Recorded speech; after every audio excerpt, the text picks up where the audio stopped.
지금 살아가고 계시는 신앙생활의 모습에 얼마나 만족을 느끼고 있습니까? 그리고 자신의 신앙생활을 지켜보면서 참 나는 건강하구나, 나는 생명이 있구나, 나는 자라가고 있구나, 참 내가 하나님 나라를 누리고 있구나, 이러한 질문에 대해서 얼마나 긍정하며 반응하고 계십니까? 대부분 우리들은 정말 시냇가에 심은 나무처럼 푸르르고 열매를 맺고 영적 실체가 분명한 그러한 신앙생활을 하기를 원합니다. 그런데 정작 우리가 살아가면서 바라보는 우리의 모습은 바람에 나는 겨처럼 너무나 약하지요. 무게가 가볍고 속이 비어져 있고 작은 충격에 바스러져 버리고 생명과 열매가 없는 그 모습을 우리가 목격할 때가 많이 있습니다. 사랑하는 주님을 위해서 섬기고 봉사하며 교회를 위하여 수고하는 것들이 그 어떤 것보다 영광스럽고 하면 할수록 감격하고 감사해야 될 터인데, 가만히 우리가 주의 몸을 섬기는 모습을 보면 우리의 한계 속에 갇혀져 무력하기 짝이 없고, 또 다른 사람을 바라볼 때는 실망감과 때로는 분노가 솟구쳐 오르는, 어떻게 보면 주의 일을 감당할 때 우리가 마땅히 가져야 될 그 건강한 모습, 영광스러움에 감사함에 우리 같은 자들을 사용하여 주시고 나 같은 일을 통하여서 일하시는 그 하나님 때문에 감격하는 모습, 그 모습과 멀어져 있는 우리 자신들을 볼 때가 많이 있습니다. 여러분들은 이러한 신앙생활의 모습을 보면서 근본적인 질문을 던지고 계십니까? 왜 우리는 이 신앙생활에 생명을 얻고 더 풍성케 하려고 오신 예수 그리스도의 죽으심과 부활이 있음에도 불구하고 우리의 실제의 모습은 이것과 큰 간격을 가지고 있고, 그 신앙생활은 우리의 실제 모습과 요원한 것처럼 어떻게 보면 포기한 채로 살아가고 있는 것일까요? 오늘 본문은요, 사도행전을 설교하면서 특별히 우리가 2장을 잘 아는 내용들이죠. 앞부분에 오순절 성령 강림이 임하면서 방언을 하는 그 이야기들은 많은 설교자들이 설교합니다. 그리고 또 2장 후반절에 넘어가면요, 초대교회가 정말 사도의 가르침을 받아 왕성하게 성장해가는 그 모습들은 더 많이 설교합니다.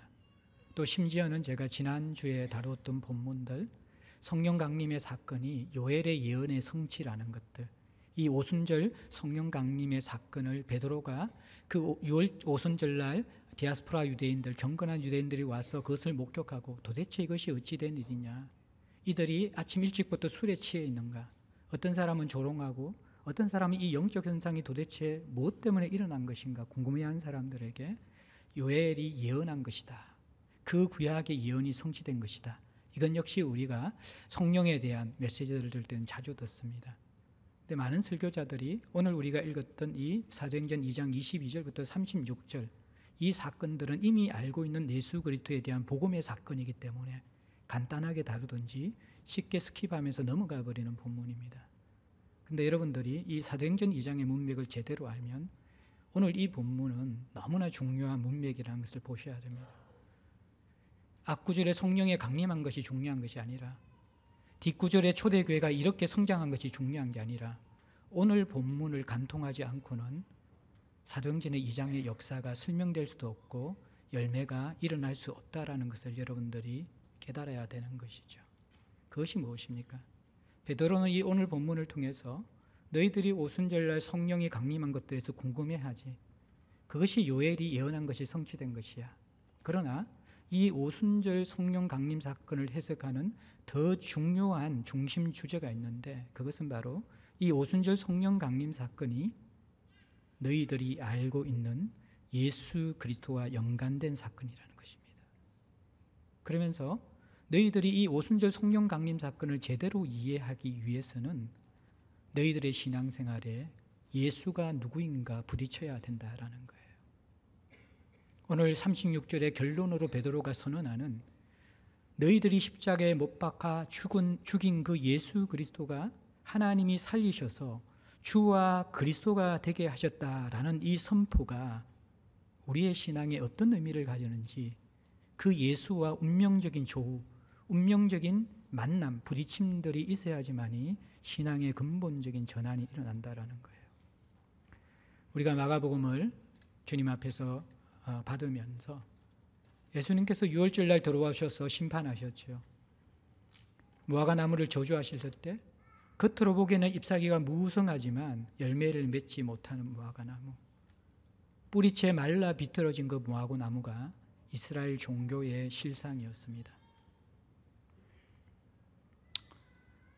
지금 이 오순절 디아스포라 유대인들이 와서 종교 생활을 하고 있는데 그들의 모습은 바로 잎사귀는 무성한데 열매가 없는 신앙, 무력한 신앙, 감격이 없는 신앙, 영광스러운 하나님의 자녀의 삶이 무엇인지 깨닫지 못하는 신앙, 그 하늘 아버지의 영광스러운 가업인 하나님 나라에 동참하는 그 벅찬 은혜와 비전이 무엇인지, 그것이 우리를 흥분시키지 못하는 그 신앙생활의 상태에 머물러 있다는 것이에요. 그 근본적인 이유가 무엇입니까? 바로 오늘 이 본문과 맞닥뜨려야 된다는 거예요. 인생의 전환점은요, 예수 그리스도가 누구인가? 라는 궁극적인 질문을 가지고 실험하며 그 속에서 내 안에서 삶으로, 존재로 대답할 수 있는 대답이 없으면 진정한 신앙생활은 출발되지 않습니다. 여러분들이 이 질문을 이제 직면하셔야 되는 거예요. 예배를 많이 들었습니다. 설교를 많이 들었습니다. 봉사를 많이 했습니다. 열심히 세상에서 살아가려고 노력합니다. 그것이 정말 신앙생활인가 아닌가를 가름하는 것이 무엇입니까? 그 모든 삶의 중심에 예수가 어디에 있고 예수가 나에게 어떤 존재인가에 대한 물음을 가지고 살아가는가 아닌가의 문제라는 거예요. 유대인들의 문제는 엄밀히 계신 하나님 아버지를 잃어버리고 사람에게 보이려고 신앙생활하는 외식의 문제입니다. 외식은 하나님의 실체를 경험하지 못하는 자들이 차용하는 신앙생활의 교묘한 기법입니다. 실체를 가지고 있는 사람은 외식하지 않습니다. 본질을 가지고 있는 사람은 껍데기를 뒤집어서고 신앙생활을 하지 않습니다. 오늘 이 오순절 성령 강림의 사건의 핵심은 성령이 기적을 일으키고 성령이 사람을 살려내고 성령이 교회를 부흥시키시고 성령이 여러분의 인생을 뒤바꾸고 건강케 하고 축복을 주고, 그게 핵심이 아니라는 거예요. 정말 우리가 이 본문을 통해서 깨달아야 되는 것은 성령을 통해 무엇이 일어나는가가 아니라 예수 그리스도가 누구시기에 이런 일이 일어나고 예수 그리스도가 무슨 일을 하셨기 때문에 우리는 이런 삶을 살 수 있는가, 그에 대한 궁극적인 대답을 저와 여러분들이 얻을 수 있어야 된다라는 거예요. 이것은 이스라엘 전체를 향한 중요한 도전입니다. 어쩌면 이 땅을 살아가는 무력한 한국교회 그리스도를 향한 가장 중요한 도전이 오늘 이 본문에 대해서 여러분들이 대답할 답을 준비하는 것입니다. 베드로는 이렇게 시작합니다. 22절에 이스라엘 사람들아 이 말을 들어라. 성령 강림 사건이 요엘의 예언의 성취라는 것을 선포하기 위해서는 14절에 베드로가 유대인들과 예루살렘에 사는 모든 사람들아 이렇게 호칭하면서 시작했어요. 그런데 이제 지금 예수 그리스도가 누구신가를 이들에게 성령 강림의 사건과 연결시켜서 그 주체가 되시는 예수 그리스도를 설명하기 위해서 이들을 부르는 호칭이 바뀌어집니다.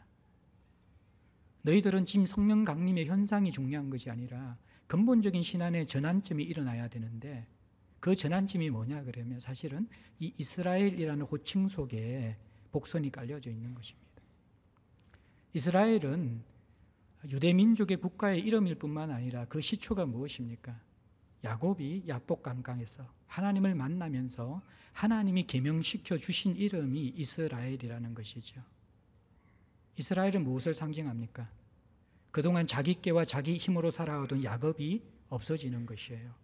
그리고 이 하나님의 언약 속에 들어와서 새로운 정체성을 가진 이스라엘이 되어서 이제는 자신의 깨와 자신의 힘으로 살아가는 사람이 아니라 하나님이 주인이 되셔서 언약 속에서 붙들려 살아가는 새로운 정체성과 새로운 삶이 야곱에게 열렸다라는 것을 보여주는 것입니다. 너희들이 이제 이 성령 강림 사건과 함께 신앙의 전환점이 찾아올 것인데 그것은 성령의 체험과 같은 그런 외부적인 것으로 찾아온 것이 아니라는 거예요. 더 근본적인 부닥침이 필요한데 그것은 뭐냐 그러면 여기에서 이야기하는 이 야곱이 이스라엘로 계명되어지는 그 핵심에는 주와 그리스도가 되시는 예수 그리스도와의 운명적인 만남, 인격적인 만남, 존재 속의 부닥침을 통해서만이 여러분들의 삶에 전환이 찾아온다라는 것입니다. 베드로는 오늘 이제 이 사건을 우리에게 제시합니다. 예수가 누구신가? 그러면서 22절에 보면 이스라엘 사람들아 이 말을 들으라 너희도 아는 바와 같이 그렇게 시작해요. 예수를 모르는 게 아니라는 거예요. 이 유대인들이 22절과 23절에는 이 유대인들이 이미 알고 있던 예수 그리스도가 누구신가를 보여주는 거예요. 근데 알고 있지만 제대로 알고 있지 않는 예수 그리스도를 보여주는 거예요. 22절은 예수님께서 이 땅에 오셔서 공생의 사역을 하셨는데 도대체 그 공생의 사역을 하신 예수 그리스도가 누구신가? 그것을 이야기해 주는 거예요. 23절에는 예수께서 죽으셨는데 그 죽으신 예수가 누구시고 왜 죽으셨는가? 그것을 이들에게 설명해 주는 거예요. 그리고 24절부터 32절까지는 예수의 부활을 설명해 줘요. 이미 알고 있는 공생애와 십자가의 죽음은 사건을 자세히 설명해 줄 필요가 없어요. 그냥 거기에 대한 신학적인 이 요점들, 왜 하나님께서 이 일을 행하셨고 이것이 어떤 의미가 있는가를 간략하게 설명해 주고요. 이들이 경험하지 못했던 부활 사건은 24절부터 32절까지 길게 다루면서 예수 그리스도와 부딪히게 만드는 그 목적으로 베드로는 설교를 시작합니다. 그러면서 공생의 사역의 예수님은 나사렛 예수라는 거예요. 변방의 예수, 초라한 예수, 겉보기에 볼품없는 예수였다는 거예요. 그런데 그의 실체는 외모나 눈에 보이는 그 모습에 있는 것이 아니라 하나님이 함께 하시는 그 사역 속에 드러난 거예요. 그 사역이 뭐냐 그러면 권능과 기사와 표적이라는 것이죠. 권능은 인간의 힘으로 할 수 없는 초자연적인 능력이 드러나는 것이에요. 기사는 특별히 그 초자연적인 능력이 드러나는데 그것이 자연계 속에서 피조세계 속에서 드러나는 것을 기사라고 그래요. 표적은 이것이 권능이든 기사든지 간에 목적이 영적인 진리를 깨닫게 하도록 한 그러한 권능과 기사를 표적이라고 그렇게 이야기해요. 어쨌든 공생애 동안 예수께서는 권능과 기사와 표적을 행하셨어요. 그러면서 22절에 보면 이것을 너희 가운데 베푸셔 너희 앞에서 하나님께서 그를 정언하셨다. 하나님께서 이 권능과 기사와 표적을 통하여서 이스라엘 백성들에게 예수를 보여주었다는 거예요. 이분이 누구라고요? 메시아 하나님이시라는 것입니다. 이스라엘 백성들도 병자가 치유받고 죽은 자가 살아나고 물결 풍랑이 잠잠게 되어지는 또 5천 명을 먹이시는 그 예수 그리스도의 권능과 기적을 바라보면서 예루살렘에 입성할 때 이분이 왕이구나, 이분이 메시아구나, 그렇게 한 번은 흥분되어서 들뜬 적이 있습니다. 그것을 상기시키는 것이죠. 그런데 너희들이 보았던 그 공생의 사건이 예수를 하나님이라고 착각한 것이 아니라 실제로 하나님께서 예수를 하나님으로 표적으로 그것을 행하신 것이다. 그렇게 정리해 주는 것이죠. 그런데 23절에 들어와서 이 하나님이신 예수께서, 하나님의 아들이신 예수께서, 권능과 기사와 표적을 행하시는 능력이 강하신 예수께서 너희들이 아는 바와 같이 죽었다라는 거예요. 예수께서 왜 죽으셨는가? 어떻게 죽으셨는가? 23절 후반절에 보면요, 너희가 법 없는 자들의 손을 빌려 못 박아 죽였다, 그렇게 이야기해요. 무슨 말이냐 그러면요, 법 없는 자들은 율법을 모르는 율법 밖의 사람들이에요. 이방인들이죠. 근데 여기에서는 로마, 특별히 빌라도를 비롯한 예수님의 처형에 직접 가담한 로마 사람들을 이야기하는 것입니다. 실제로 행동으로서는 로마 사람들이 죽인 것 같지만, 그런데 예수의 죽음의 주체는 너희가 그들의 손을 빌렸기 때문에 실제의 예수를 죽인 주범은, 범인은 너희들이다. 너희가 그 이방인들의 손을 교활하게 이용해서 예수님을 십자가 못 박혀 죽였다. 그렇게 이야기하는 거예요. 여러분들 조금 더 신학적으로 깊이 들어가면요, 사실은 종교적인 문제로 물의를 일으킬 때는요, 정상적인 재판 없이 죽일 수 있어요. 한 사람을 돌로 쳐서 죽일 수 있어요. 그런데 의도적으로 이 예수를 십자가에 처형시키잖아요. 나무에 메어 달려 처형시키잖아요. 이 나무에 달리는 것은 하나님께 저주를 받는 것이거든요. 하나님의 저주받았다는 그 상징인 나무에 매달린 예수는 더 이상 군중들이 메시아로 보지 않습니다. 하나님으로 보지 않는 것이에요. 유대 종교 지도자들은 그것을 노린 것입니다.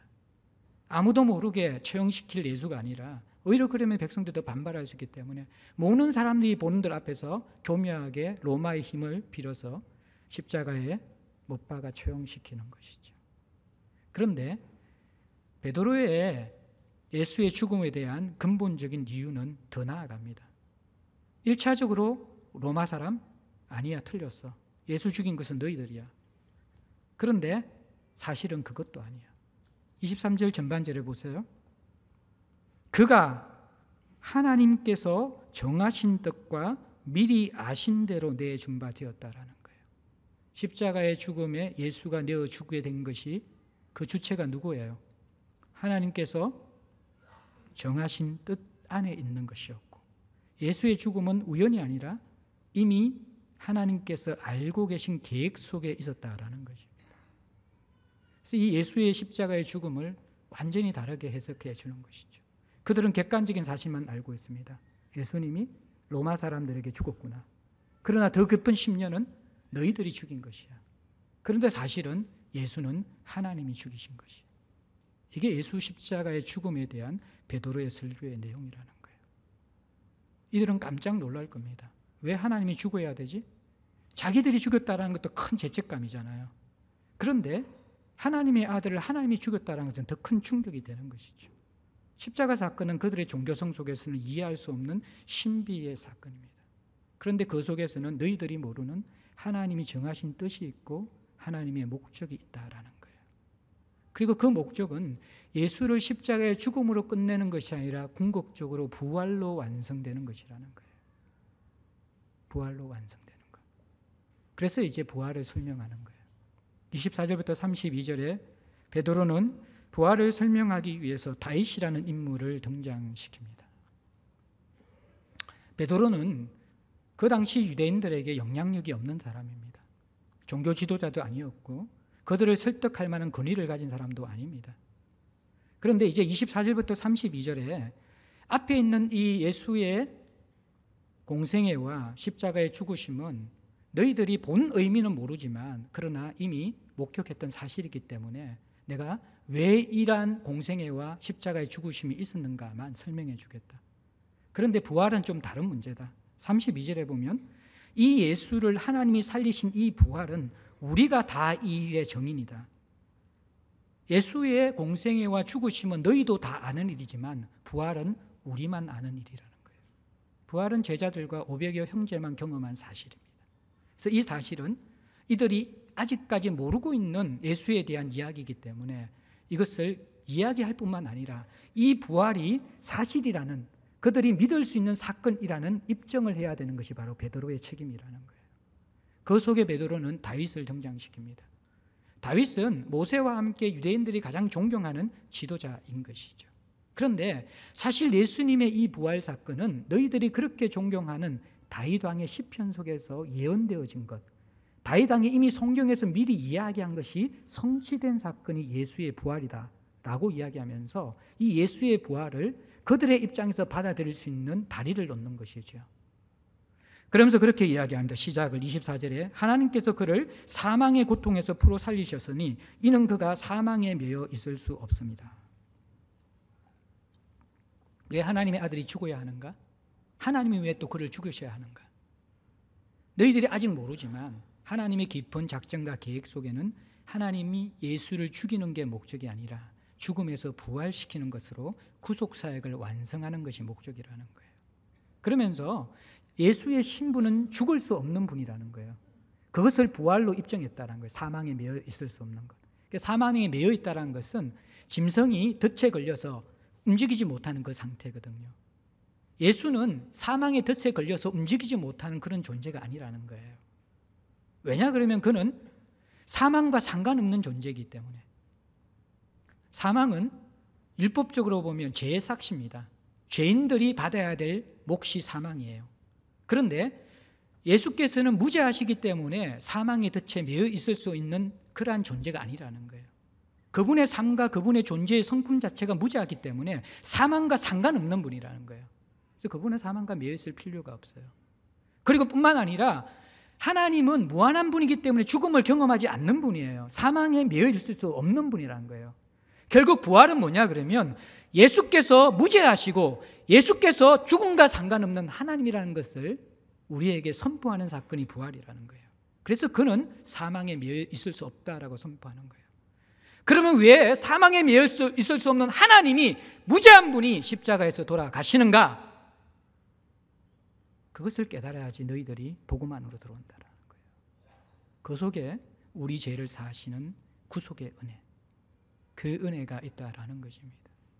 자, 그러면서 일단은 예수의 신분을 먼저 사망에 매여 있을 수 없는 분이라고 이야기합니다. 그러면서 다윗의 시편을 인용하여서 사망에 매여 있을 수 없는 예수가 하나님 되심을 드러내는 부활, 이것이 다윗이 예언한 것이라고 설명하고 있는 거예요. 시편 16편 8절부터 11절 내용에 그것들을 25절부터 28절에 이렇게 다윗이 인용하고 있습니다. 기록하고 있죠. 다윗이 그를 가리켜 이르되, 다윗이 시편을 지었는데 그 시가 자신의 시가 아니라 예수를 가리킨 시편이라는 거예요. 자, 그럼 그 내용이 무엇인가? 내가 항상 내 앞에 계신 주를 배웠다. 여기에 내는 누구입니까? 상식적으로는 다윗이 돼야 되는데, 근데 다윗이 자기 자신이 아닌 그를 가르쳐 지은 시라는 거예요. 그러면 첫 번째 내는 예수이고 내 앞에 계신 주는 성부 하나님이라는 거예요. 성자 예수님이 그 앞에 계신 성부 하나님을 항상 바라보고 계셨다라는 거예요. 이 문맥은 다윗의 고난받는 시편이고 죽음 앞에 나아가는 시편이기 때문에 바로 이 시편의 적용은 십자가의 죽음으로 던져지는 예수 그리스도의 문맥 속에서 봐야 된다는 거예요. 예수께서 십자가의 죽음으로 던져지는 그 상황 가운데서 이런 고백을 하는데, 예수께서 항상 앞에 계신 성부 하나님을 바라보고 있다는 것입니다. 그리고 예수님께서 자신을 요동하지 않게 하기 위해서 하나님이 자신의 우편에 계시다라는 것입니다. 이 죽음의 자리는 버려진 자리가 아니라 하나님이 우편에서 예수를 지키고 보호하고 계신 자리가 십자가의 죽음의 자리라는 것입니다. 그러면서 26절에 죽어가는 예수께서 그러므로 내 마음이 기뻐하였고 내 혀도 즐거워하였다. 이상한 말이죠. 죽어가는 그 십자가의 예수가 기뻐했다라는 것입니다. 왜입니까? 겉으로 보기에는 하나님이, 무죄하신 하나님이 죽는 것이지만 그 속에는 뭐예요? 이 땅을 향한 하나님의 구속사역이 행해지고 하나님의 뜻이 이 땅에 이루어지는, 하나님의 나라가 이 땅에 이루어지는 그 시초가 바로 예수의 십자가에서 일어나기 때문입니다. 그래서 그 눈을 열어서 기뻐하고 있는 것입니다. 그리고 내 혀도 즐거워했다 그럽니다. 죽어가는 예수께서 즐거워했다, 노래하고 찬송했다라는 거예요. 왜 그러냐 그러면 내 육체는 희망에 거하고 있다라는 거예요. 다시 말해서 27절에 내 영혼을 음부에 버리지 않고 이 주의 거룩한 자 자신을 육신의 썩음을 당하지 않도록 하실 것이기 때문이다. 예수께서는 십자가에 달려 계시지만 자신의 육체가 부패해서 썩지 아니하고 자기의 영혼이 심판받아 지옥에 떨어지지 않고 우편에 계신 하나님이 붙들고 계시고 자신은 죽음을 향하여 가면서 하나님의 뜻을 이루고 있다, 그렇게 이야기하고 있는 것입니다. 그리고 결국에는 이 십자가의 죽음이 28절에 주께서 생명의 길을 내게 보이셨다. 주 앞에서 내게 기쁨이 충만하게 하시로다. 하나님께서 이 길이 생명의 길이라는 거예요. 바로 이 땅에 예수 그리스도를 통한 하나님 나라가 임하고 이제 예수 그리스도는 이 죽음을 통하여 진정한 주와 그리스도 본래의 자리로 돌아가시는, 생명으로 돌아가시는 길이라는 거예요. 그것을 보고 있는 거예요. 그래서 주 앞에서 내게 기쁨이 충만하게 하시리로다. 그래서 죽음을 보는 예수께서는 썩지 않는 자신의 육신, 버림받지 않는 자신의 영혼, 그 확신을 가지고, 부활의 확신을 가지고 십자가 그 메어 달린 장소 속에서 노래와 환희와 기쁨과 하나님을 향한 영광을 돌리는 그 내용이 시편 16편 8절부터 11절이라는 거예요. 그러면 유대인들이 야, 그게 정말 예수에 대한, 그것이 메시아의 예언에 대한 시편인지를 그것을 우리가 어떻게 믿느냐? 네 마음대로 해석해서 설교하는 것 아니냐? 라고 이야기할 수 있기 때문에 베드로는 29절부터 이 시편 16편 8절부터 11절의 내용이 자의적인 해석이 아니고 상식적으로도 예언적인 시편임을 그들에게 설득시킵니다. 어떻게 설득시킵니까? 29절에 형제들아, 내가 조상 다윗에 대하여 담대히 말할 수 있노니 다윗이 죽어 장사되어 그 묘가 오늘까지 우리 중에 있도다. 무슨 말입니까? 다윗은 우리가 아는 것처럼 육신이 장사되어 무덤에 묻혀 있고 그 육신은 썩어 부패하여 썩어져 있다. 그런데 시편 16편 8절부터 실제에 나오는 그 시편의 고백들은 육체가 썩어 문드러지지 않는 것이죠. 죽지 않는 것이죠. 이미 무덤에 죽어 있는 다윗을 향한 예언이라 그러면 이것은 다윗에 적용되지 않는 것이에요. 그렇기 때문에 뭐예요? 30절에 그는 선지자라, 다윗은 선지자 예언자였다는 거예요. 하나님이 이미 맹세하사 자기 자손 중에서 한 사람을 그 위에 앉게 하시리라 하심을 알았다라는 거예요. 다윗은 하나님의 은혜 속에서, 계시 속에서 자신의 후손 중에서 메시아가 탄생할 것을 알았다라는 것입니다.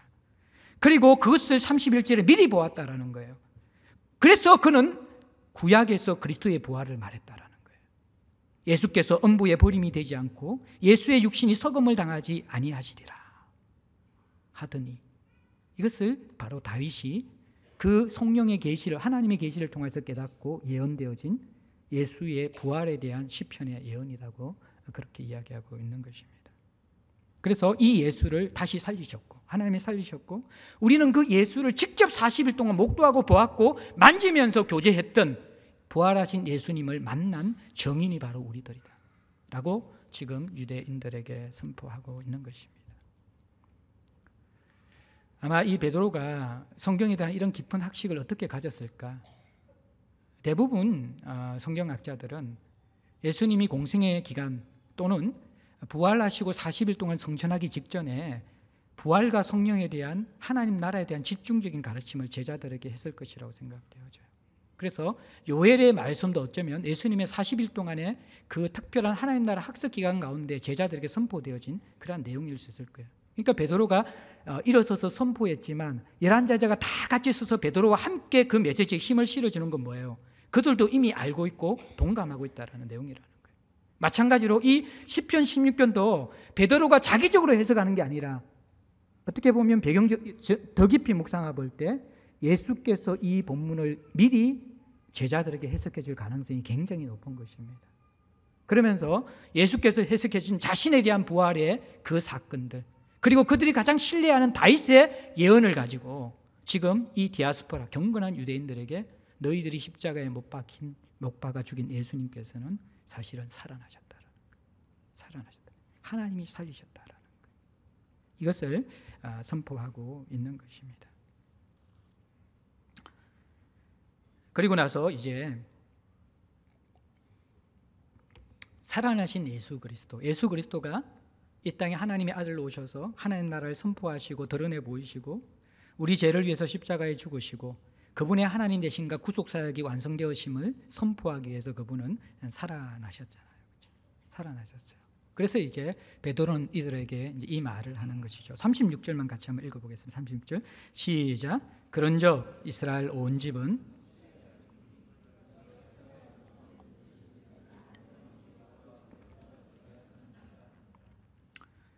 그런즉 이스라엘 온 집, 약간 이스라엘 사람들아 그랬잖아요. 이스라엘 온 집이라는 것은 이것이 언약 공동체라는 말이에요. 언약 공동체. 너희들이 이제 확실히 알아야 될 것이 있다라는 거예요. 확실히 알아야 될 것. 너희들의 신앙에 근본적인 이제 변화가 일어나는 새로운 시대가 왔다라는 것입니다. 그 새로운 시대가 겉으로 드러나 보이는 것이 성령 강림인데 사실은 그 본질은 예수가 누구신가를 깨달으면서 시작되는 것이라는 거예요. 그 예수가 누구냐 그러면 너희가 십자가에 못 박아 죽인 이 예수를 하나님이 살리셔가지고 주와 그리스도가 되게 하셨다. 그렇게 이야기하는 것이죠. 주와 그리스도가. 주는요, 당시 로마 세계 속에서 키리오스, 주라고, 아도나이, 이 주라고 명명할 수 있는 대상은 두 대상이 있었어요. 하나는 제우스 신, 그리고 또 하나는 황제, 가이사였습니다. 그 누구도 주가 될 수 없는 것이죠. 그런데 베드로는 그 로마 세계에서 그들이 주가 아니라 너희들이 십자가에 못 박아 죽인 예수가 주님이야. 그리고 예수가 너희들이 기다렸던 그리스도, 기름 부음 받은 구원자이며 구속 사역을 이루어 나갈 왕권을 가진 하나님의 대사다. 그렇게 예수 그리스도의 신분을 분명하게 밝혀지는 것입니다. 이 메시지를 들은 유대인들은 지각 변동이 일어나는 거예요. 그래서 이제 제가 다음 주에 다룰 본문이 바로 37절에 그 말이 나오는 거예요. 그들이 이 말을 듣고 마음에 찔려 베드로와 다른 사도들에게 물어 이르되 형제들아 우리가 어찌할꼬. 이 질문이 신앙의 전환점이 되는 질문입니다. 우리가 어찌할꼬. 우리는 제대로 신앙생활을 한다고 생각했는데 사실 보니까 하나님의 아들을 잡아 십자가에 죽였어. 그런데 그분은 주와 그리스도예요. 그것을 성령을 통하여 다윗의 계시를 통하여 깨닫게 이들이 신음하며 그들을 향하여 쏟아붓는 질문, 존재에서 터져나오는 질문, 그럼 우리가 어찌해야 될 것인가? 여러분들 이 질문이 교회를 세우는 첫 질문이라는 거예요. 성도를 세우는 첫 질문이라는 거예요. 그래서 이 주와 그리스도가 되신 예수 그리스도, 그분 앞에 그 질문에 대한 대답을 하고 그분을 만나게 될 때 일어날 사역이 뭐냐 그러면요, 주와 그리스도가 하시는 사역이 다시 역으로 33절부터 35절의 내용이라는 거예요. 주와 그리스도가 어떤 사역을 하시는가 보세요. 33절 봐요. 하나님이 오른손으로 예수를 높이셨다. 오른손은 권능이거든요. 구약의 배경 속에서는 여러분들 오른손이 힘의 상징, 권능의 상징. 하나님의 오른손. 하나님이 권능으로 예수를 하나님의 그 신분으로 올리셨다라고 이야기해요. 그 성기하신 예수님, 주와 그리스도가 되신 예수님께서 하시는 첫 번째 사역이 뭐냐 그러면 33절 보세요. 예수님께서 약속하신, 이미 사도행전에 약속했고 요한복음에 약속하신 이 성령을 아버지께 받아서 너희가 보고 듣는 이것을 부어주셨다. 오순절 성령 강림 사건의 핵심적인 설명이라는 거예요. 너희들이 지금 보고 있는 건 무슨 상황이냐면 현상을 보지 말라는 거예요.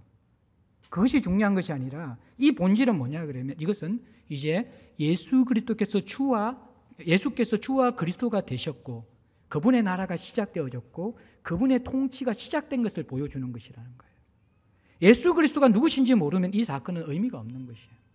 예수가 누구신지를 만나지 않으면 이 사건은 의미가 없는 것이라는 거예요. 예수께서 처음 성기하셔서 주와 그리스도가 되셔서 하시는 첫 사역이 뭔지 아세요? 그것이 바로 성령을 보내주시는, 그것이 공식적인 사역이라는 것입니다. 근데 그 성령은 아버지께로 받아 예수가 보내주시는 영이다, 그렇게 이야기합니다. 사실 이제 쉽게 설명하기 위해서는 그렇게 해야 돼요. 베드로가 너희들이 오순절 성령 사건 이게 무엇인지 궁금하지? 사실 이것은 구약의 요엘이 예언한 거야. 아무 문제 없어요. 근데 두 번째, 그리고 이 성령은 있잖아, 예수가 보내주신 거야. 이것은 논란이 되는 거예요.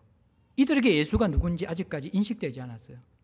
그들이 생각하는 예수는 단순하게 능력 있는 사역자, 그리고 억울하게 죽은 사람, 그 이상의 개념이 없는 사람들이라는 거예요. 그래서 공생애는 단순한 능력이 아니라 그분이 하나님이라는 것이고, 십자가에 죽으시면 억울하게 죽은 것이 아니라, 유대인들이 죽은 것이 아니라, 로마인들이 죽은 것이 아니라 하나님이 구속사역을 위해서 죽인 것이라고 제대로 설명해 주는 거예요. 그리고 부활은 구속사역이 완성되어졌고 하나님 나라가 임하였고 성령이 오셔서 너희들이 보는 것은 이제 하나님 나라가 물밀대 세상에 번져나가면서 일어날, 하나님 나라가 각국 방언으로 모든 세상 가운데 번져나갈 하나님의 큰일이 선포되어지는 그 그림을 너희들이 보고 있는 것이다. 주와 그리스도가 되시는 통치를 너희들이 보고 있는 것이다. 그분이 왕이 되어 다스리는 하나님 나라가 임한 것을 너희들이 목도하고 있는 것이다. 이것을 이렇게 이해해야지 성경을 제대로 이해하는 거라. 그런데 이 유대인들에게 하나님이 성령을 보내셨다는 것은 아무런 꺼리낌이 없다라는 거예요. 그런데 알지 못하는 예수님이 성령을 보냈다, 이 말은 그들이 신학적으로 이해하기 힘들다라는 거예요. 예수는 하나님이 아니셨기 때문에. 그래서 베드로는 예수의 공생애와 죽으심과 부활을 통하여서 그가 주와 그리스도 하나님이다, 그것을 신학적으로 선포해 버리는 것입니다. 그리고 그 하나님이신 예수께서 약속하신 그 성령을 아버지께로 받아서 성령을 파송하는 주체가 예수 그리스도라는 거예요. 그러면 예수 그리스도는 파송의 주체인 성령은, 보혜사 성령은 파송의 주체인 예수 그리스도와 연관된 사역이 중심적으로 하는 분이라는 거예요. 예수 그리스도를 만나게 하고 깨닫게 하고 회심하게 하고 주로 섬게 하고 그리스도로 만나게 하고 예수 그리스도의 통치 속에 들어오도록 하고 그 나라가 임하도록 만드는데 봉사하는 그리스도의 영이 바로 성령이라고 그렇게 지금 신학적으로 베드로가 설명하고 있는 것입니다. 그러면서 이 성령의 통치와 함께 예수께서 하시는 그 사역, 성령을 파송하신 예수님께서 사역하시는 모습이 34절과 35절에 나와 있어요. 또 이것도 다윗의 시편을 통해서 이야기하는데, 다윗은 하늘에 올라가지 못하였으나 친히 말하여 이르되 주께서 내 주에게 말씀하시기를, 앞에 주는 성부 하나님이고 뒤에 내 주는 예수님이에요. 성부 하나님이 성자 예수님에게 말씀하시기를 내가 네 원수로 네 발등상이 되게 하기까지, 하나님 성부 하나님이 성자 예수님에게 성자 예수님의 원수가 되는 사탄, 죄의 왕국, 그것을 저려밟고 내 발등상이 되게 하기까지 너는 내 우편에 앉아 있으리라. 보좌에서 통치하라, 그 말이에요. 우편이라는 것은. 이것은 여러분들 이 아수르의 신화에 보면요, 아수르의 왕들이 전쟁터에서 원수를 전쟁에서 이기게 되면요, 원수의 수장을 땅바닥에 눕혀놔놓고, 발등상은 뭐냐 그러면 발을 올려놓는 것이거든요. 발을 편하도록 올려놓는 게 발등상이라는 거예요. 근데 원수를 발등상으로 삼는다는 건 뭐냐 그러면 원수를 쳐서 넘어뜨려 놔놓고 그 목을 짓밟고 서 있는 모습을 이야기하는 거예요. 완전한 승리죠. 원수를 멸하는 승리를 의미하는 거예요. 예수께서 죽음과 사망 근세를 완전히 깨트려서 이 땅에 하나님 나라를 깨트린 이 원수를 완전히 제거하고 파멸할 때까지 예수께서는 하나님 보좌 우편에서 통치하고 계신다라는 것입니다. 왕으로서 주와 그리스도로. 근데 보좌에 앉아 계시는 그 모습은요, 수동적인 모습으로 느껴지는데 그게 아니라는 거예요. 제가 어제도 목양실에서 한 새벽 2시 넘게까지 있었고 집에서 한 새벽 4시까지 이 말씀과 씨름을 했어요. 제가 목양실에 앉아 있는 시간은 굉장히 수동적으로 느껴지지만 가장 강력한 치열한 영적 전쟁이 일어나는 거예요. 제 사역이 가장 치열하게 일어나는 현장이요, 바로 목양실의 제 의자입니다. 예수께서 보좌에 앉아 계시다는 말은 놀고 있는 게 아니라는 거예요. 하나님 나라를 위해서 역동적으로 사역하고 있는 모습이라는 거예요. 재림 때까지. 예수께서는 원수를 완전히 저려할 때까지 사역하고 계시는 분이라는 거예요. 그럼 보좌에 계신 예수의 사역이 뭡니까? 히브리서 말씀에 보면요, 히브리서 1장 1, 2절에 보면 보좌에서 예수님은 만물을 통치하십니다. 그리고 누가복음 24장 47절 말씀에 보면 예수님께서는 그 보좌에서 회개, 회심과 구원 사역을 일으키고 계세요. 결국은 이 말이 뭐냐 그러면 보좌에 계신 예수께서 그리스도의 영인 성령을 이 땅에 보내셔서 하시는 그 하나님의 통치의 사역은 만물을 다스리시고, 그리고 한 영혼을 예수에게로 돌이켜서 회심시키고 하나님의 백성이 되게 하는 사역을 지금도 끊임없이 하고 계시다. 그렇게 예수를 소개해 주고 있는 것입니다. 그래서 이 메시지를 강력하게 선포하면서 베드로가 이 유대인들에게 던지는 충격이 무엇입니까? 너희들의 신앙생활의 중심은 무엇이냐? 지금까지 잎사귀는 그렇게 무성한데 왜 열매가 없느냐? 그들은 은밀한 중에 계신 하나님이 어떤 존재인지 모르는 신앙생활을 했다라는 거예요. 이제 새로운 시대가 도래했는데 오순절의 역사가 시작되었다라는 거예요. 하나님이라는 것이, 말씀이라는 것이 돌 위에 새겨져 있어서 딱딱하게 굳어 있어서 그거 지키려고 용을 쏘고 몸부림치지만 지켜지지 않는 그 신앙생활, 구약의 신앙생활, 자기 힘으로 아둥바둥하는 그 신앙생활, 열매 맺지 못하는 신앙생활, 겉으로는 잎사귀가 무성하고 무엇인가 되는 것 같지만 자기가 알고 있는 뿌리와 존재의 내면 속에서는 아무런 생명도 경험하지 못하는 껍데기의 신앙, 남을 속이는 신앙, 외식의 신앙생활, 그건 너희들의 지금 현재의 모습 아니냐? 그 시대 끝장내라는 것입니다. 이제 새로운 시대가 왔는데 그것은 바로 인격이신 예수 그리스도, 하나님이신 예수 그리스도, 주와 그리스도가 되신 그 예수 그리스도와 부딪혀라는 것입니다. 그 그리스도와 부딪히게 되어질 때 너희들에게 주와 그리스도의 통치가 시작되는데, 그 주와 그리스도의 통치가 시작될 때 너희들은 성령을 통하여서 하나님이 어떤 분인지 알게 될 거예요. 그리스도가 어떤 분인지 알게 될 거라는 거예요. 그러면 세상을 보는 눈이 달라져요. 만물의 통치자이신 예수를 만난 사람은 세상 가운데 일하시는 하나님을 봅니다. 세상의 주권자가 하나님이심을 신뢰하게 됩니다. 보좌에서 통치하시는 예수 그리스도를 만난 사람들은 회개가 일어나요. 회심이 일어납니다. 생명이 들어옵니다. 예수의 형상으로 닮아가는 자라남과 성장이 있다라는 것입니다. 사랑하는 성도 여러분들, 자, 여기에서 국어 단어를 찾아서 부딪혀라 그렇게 썼어요. 사전을 찾아가지고. 부딪히다와 부딪히다가 있어요. 치읓과 히읗의 차이가 뭐냐 그러면, 치읓은 내가 가서 부딪히는 거예요. 히읗은 상대방이 와서 나를 부딪히는 거예요. 신앙은 내가 부딪힐 수 없어요. 하나님이 어느 순간 여러분이 찾아와서 부딪힙니다. 근데 그때 여러분들이 이 베드로가 오순절 성령 강림 사건을 통해서 유대인들에게 예수를 부딪히게 한 이 사건이 이들의 인생을 바꾸는, 교회를 바꾸는, 이스라엘을 바꾸는 전환점이 되는 거거든요. 성도의 인생의 변화가 바로 이렇게 일어난다라는 거예요. 우리가 예배를 드리고 설교를 많이 듣고 봉사를 하고 모든 일을 할지라도 여러분의 존재의 중심에서 주와 그리스도가 되시는 예수가 찾아오셔서 부딪히게 되는 경험을 하지 않으면요, 그것은 뿌리가 마른 채 잎만 무성한 신앙생활로 끝나는 것입니다. 무력해요. 일하지만 실망이 되고, 내가 교회 어느 정도 다녔기 때문에 요 정도 일은 해야 되지, 딱 임기 동안 죽을 똥 살 똥 모르고 자기 힘으로 하다가 딱 끝나고 나면 아이 그래도 했으니까 몇 년은 쉬겠다. 여러분들의 섬김과 이들 가소평가하는 것이 아닙니다. 그런데 예수를 주로 경험한 사람들은 그렇게 섬길 수가 없다라는 것입니다.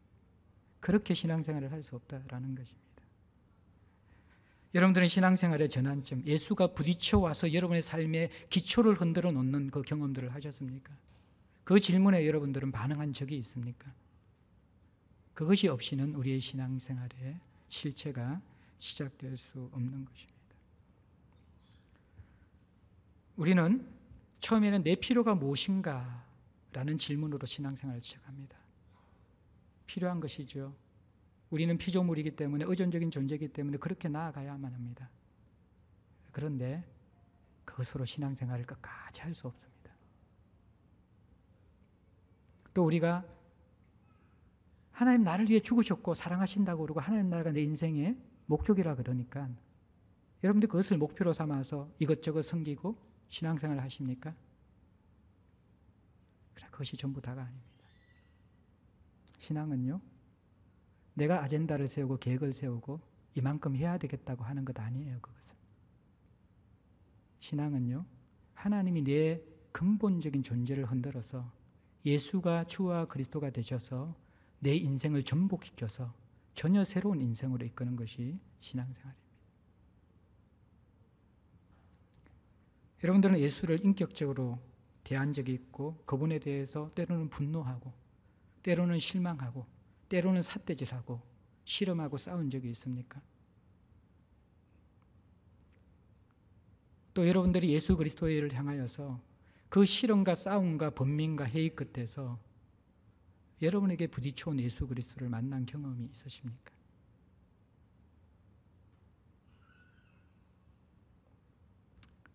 우리가 주와 그리스도가 되신 예수와 부딪히게 되어지면요, 전환점이 생깁니다. 저는 예수 그리스도가 살아있다라는 것을, 그분이 주와 그리스도라는 것을 성령을 통하여서 알게 되었을 때 제사함의 감격과 기쁨이 있었습니다. 도서관에서 엉엉 울었습니다. 하늘이 달라 보였고 흔들리는 꽃잎이 새롭게 보였고 세상은 하나님의 창조 세계였습니다. 나는 그 창조 세계 속에 가장 사랑받는 주인공이었습니다. 왜 이렇게까지 나를 사랑하는지, 왜 하나님 나를 이렇게 집중하여 나의 인생에 간섭하고 계시는지, 하루하루가 설명할 수 없는 나 같은 인간을 주인공으로 삼아서 만들어 나가시는 하나님의 그 계획 속에서 몸둘 바를 몰랐던 기억이 있습니다. 우리가 일상에 함께 하시는 주님의 임재를 경험하면요, 껍데기가 벗겨지고 실제를 만나게 되어져요. 저는 예수를 만나고 나 자신을 만났습니다. 한계가 많고 연약하지만 저는 죄인임을 알았고 하나님의 자녀임을 알았습니다. 제가 저를 만나니까요, 참 이상한 이야기 같지만 제가 아내를 만났습니다. 그 사람을 만난 것이 아니라 존재를 만나게 되는 거예요. 여러분들 예수를 제대로 만나야죠. 여러분 배우자로 만날 수 있어요. 예수와의 만남이 있어야지 여러분의 자녀를 자녀로 만날 수 있다고요. 여러분의 삶을 여러분의 삶으로 만날 수 있고, 여러분의 인생을 여러분의 인생으로 만날 수 있는 것은 예수를 만난 사람만이 살 수 있는 본질이라는 것입니다. 아니면 함께 살면 껍데기예요. 내 인생이 내 인생이 아닌 거예요. 내 배우자가 내 배우자가 아닌 거예요. 내 자식이 내 자식이 아니고 내 인생이 내 인생이 아닌 거예요. 예수를 만나지 못한 인생은 껍데기예요.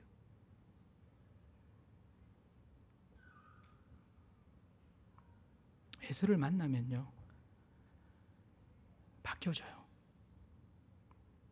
우리 하나님과 제가 이야기하는 게 뭐냐 그러면, 하나님 참, 뭐 이렇게 사랑이시긴 한데 인간적으로 볼 때 어떨 땐 너무할 때가 있어요. 근데 그것이 하나님의 은혜로 느껴질 때가 있어요. 아내와 저는 죄인이기 때문에 가장 못하는 것이 남을 사랑하는 것입니다. 목회요, 내가 이런 줄 알았으면 안 했을 겁니다. 근데 제 기질과 저와 가장 맞지 않는 옷을 입히시면서 하나님이 이제는 그것을 사모하게 하시고 그렇게 살아가라고 하십니다. 물론 우리는 하나님이 창조한 우리의 결대로 살 수 있고요, 우리가 좋아하는 것 사는 것 당연한 것이고 그 잘못된 것 아닙니다. 그런데 예수가 주인이라 그러면요, 그 한계를 뛰어넘습니다. 내 기질을 뛰어넘고요, 내가 좋아하는 것 뛰어넘어요. 바뀌어진다라는 거예요. 여러분들은 예수님이 누구신가에 대한 질문에 여러분이 대답할 수 있는 내용이 있습니까? 낯선 한국 땅에 주님을 전하기 위해서 왔던 선교사 부부가 있습니다.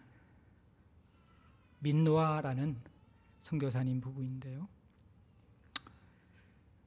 이 땅에서 선교를 하다가 자녀를 출생하고 그 자녀의 탄생의 기쁨을 제대로 누리지도 못하고 두 아이를 다 떠나보냅니다. 양아진 묘에 묻습니다. 둘째 아이가 태어난 지 하루 만에 죽게 되어지자 아내도 이내 상심한 마음으로 얼마 있지 않아 하나님 품에 안기게 되어집니다. 이 선교사님에게 조선 사람들이 이렇게 묻습니다. 당신이 전하는 예수가 누구이기에 당신을 이렇게 힘들게 합니까? 그때 이 선교사님이 대답 대신에 찬송가를 지어서 노래를 불렀습니다. 그것이 찬송가 96장의 예수님은 누구신가 라는 찬양입니다.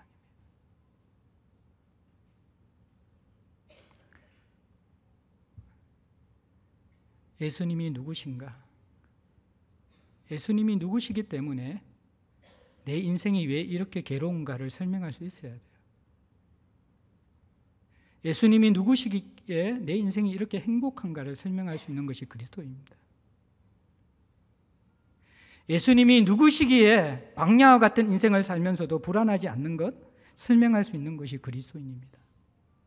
이 질문에 대한 대답이 우리 속에서, 우리 존재 속에서 일어나기 전에는요, 신앙생활의 실체를 붙잡을 수가 없는 것이죠. 이스라엘 백성들이 광야에서 매일매일 만나를 먹어야 살아가는 것처럼 이 땅의 성도들은 예수님을 먹지 않으면, 예수님 만나지 않으면 살아갈 수 없어요. 저는 어제 새벽까지 실험하면서 하나님 왜 제가 이렇게 잘 변화되지가 않고, 왜 이 땅의 교회가 이렇게 무력하고, 왜 우리 제자교회 성도들이 보석 같은 사람들도 있지만 하나님 참 제 마음에 저들을 바라보면서 신음하며 기도할 수밖에 없는 그러한 한계와 연약함 속에 갇혀 있을 수밖에 없습니까? 그 질문을 하다가 제가 먼저 이 질문에 맞닥뜨게 되었습니다. 예수님이 너에게 누구인가? 예수님이 너에게 누구인가? 이것은 제가 죽을 때까지 주님 앞에 붙잡고 나아가야 될 신앙의 근본적인 질문일 것입니다. 매일매일 이 질문을 놓치는 순간 여러분들은 그리스도인이 아닙니다. 그리스도인은 바로 예수 그리스도, 그분을 떠나서는 아무것도 할 수 없기 때문에 그분이 삶의 이유가 되어지고, 그분이 삶의 대답이 되어지고, 그분이 삶의 전부가 되는 사람입니다.